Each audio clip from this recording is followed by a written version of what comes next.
big racing guy, but let's talk about F1, the movie. Not a lot of negative things I can say about this movie. I think it's a really well-made film. It's from beginning to end, it has a really good sense of kinetic energy that keeps going.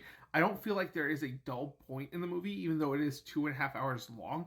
The characters, the performances, the acting, all of it is really solid throughout this film. I don't think anybody's going to be winning any Oscars performance-wise in this movie. I think Brad Pitt does a really good job of being this very charismatic, showboaty, older soul who can be a dick sometimes.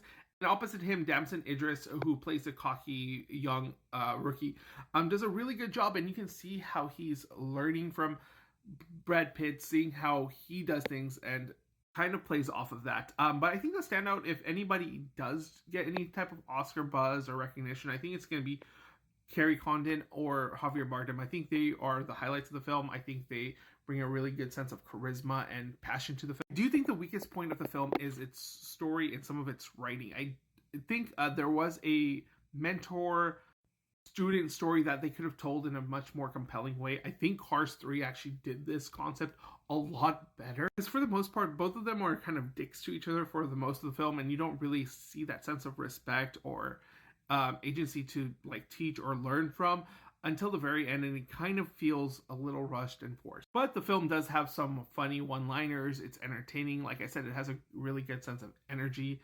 It's nothing that's really deep or introspective.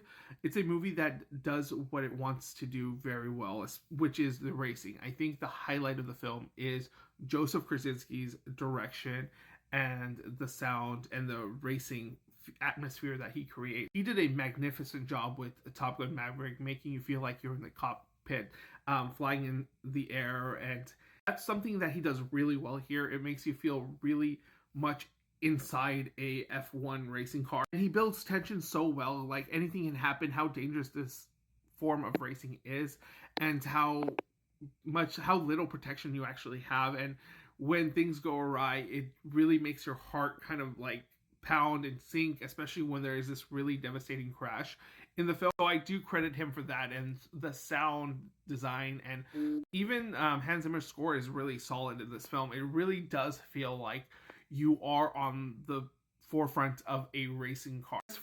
Just for the technical aspect of the film, I think it is worth a watch.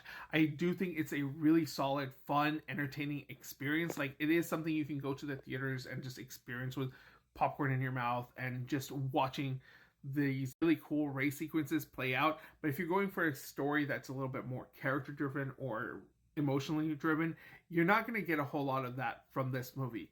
I do think it's one of the really good summer movies, but it could have been a little bit more emotional, or they could have done something a little bit more creative with a rookie master kind of storytelling.